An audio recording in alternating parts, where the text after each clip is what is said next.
Baik Ibu, hari ini kita akan melakukan pemeriksaan nervus 7, 11, dan 12-nya. Apakah Ibu bersedia? Nah, pertama yang kita perhatikan adalah wajah pasien. Apakah simetris ataupun asimetris. Nah, selanjutnya kita memperhatikan kerutan pada dahi si pasien. Dan selanjutnya yang kita perhatikan adalah pejaman matanya serta sulcus nasolabialisnya. Nah, pertama yang diperhatikan adalah kerutan di dahi. Bisa kita angkat alis tak?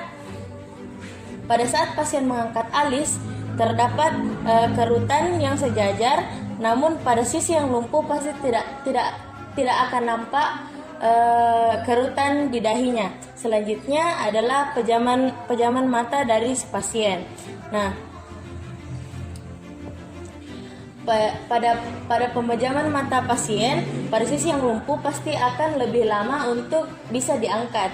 Nah, selanjutnya adalah pemeriksaan sulcus nasolabialisnya. Pada saat pasien menyeringai, bisa kita senyum, kasih kelihatan gigi tak? Nah, pada saat menyeringai, pada bagian yang lumpuh pasti tidak terdapat sulcus nasolabialisnya. Selanjutnya adalah untuk menentukan kelemahan pada nervus 7 tipe UMN ataupun elemen. Tipe UMN adalah bila kelumpuhannya hanya terjadi pada mulutnya saja. Nah, sedangkan elemen dia akan terjadi kelainan pada bagian mata, mulut, dan sebagian dari bagian dari dahinya. Nah, selanjutnya kita akan melakukan pemeriksaan fungsi pengecapan. Nah, pemeriksaan fungsi pengecapan ini untuk mengetahui apakah lidah pasien dan indera pengecapannya masih berfungsi dengan baik. Nah, Ibu tunggu sebentar ya, saya akan menyiapkan beberapa larutan untuk dilakukan tes.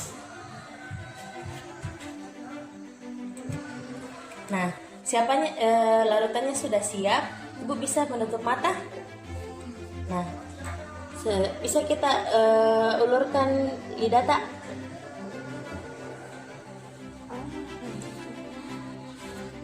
Yang pertama kita lakukan adalah mengeringkan lidahnya menggunakan tisu.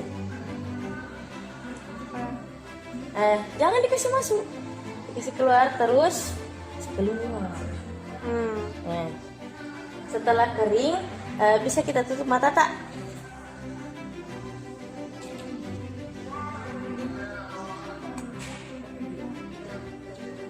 Julurkan lidah tak?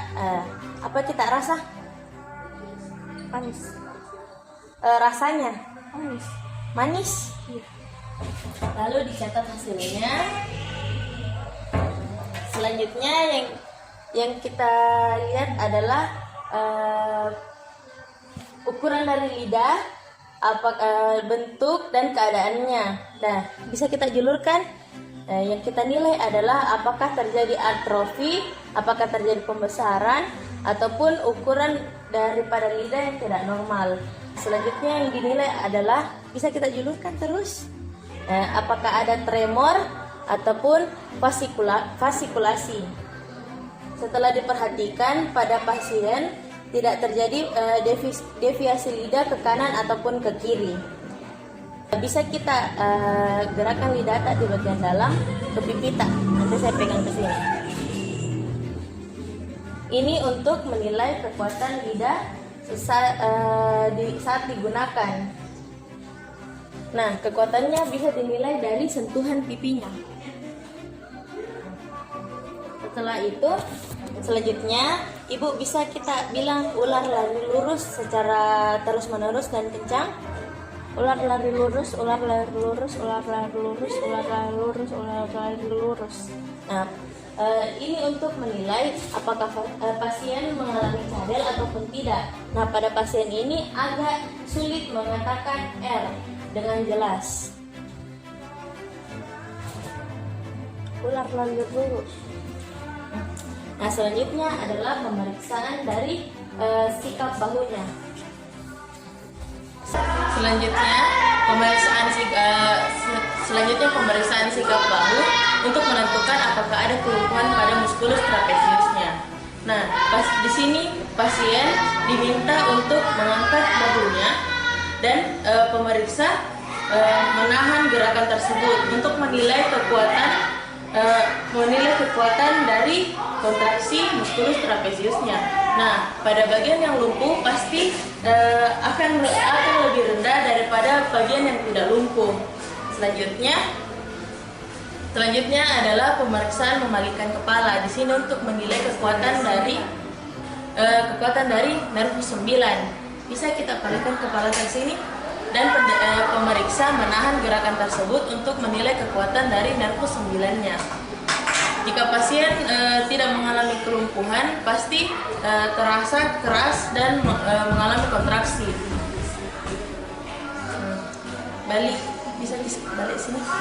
Bila terdapat parase, pasti akan terasa kontur yang tidak menonjol dan agak lembek pada saat disentuh. Pada pemeriksaan memalingkan kepala, jika bagian yang lumpuh diperiksa, pasien akan lebih condong untuk menunduk. Ibu, pemeriksaan hari ini sudah selesai. Terima kasih banyak. Hasilnya akan saya sampaikan. Terima kasih.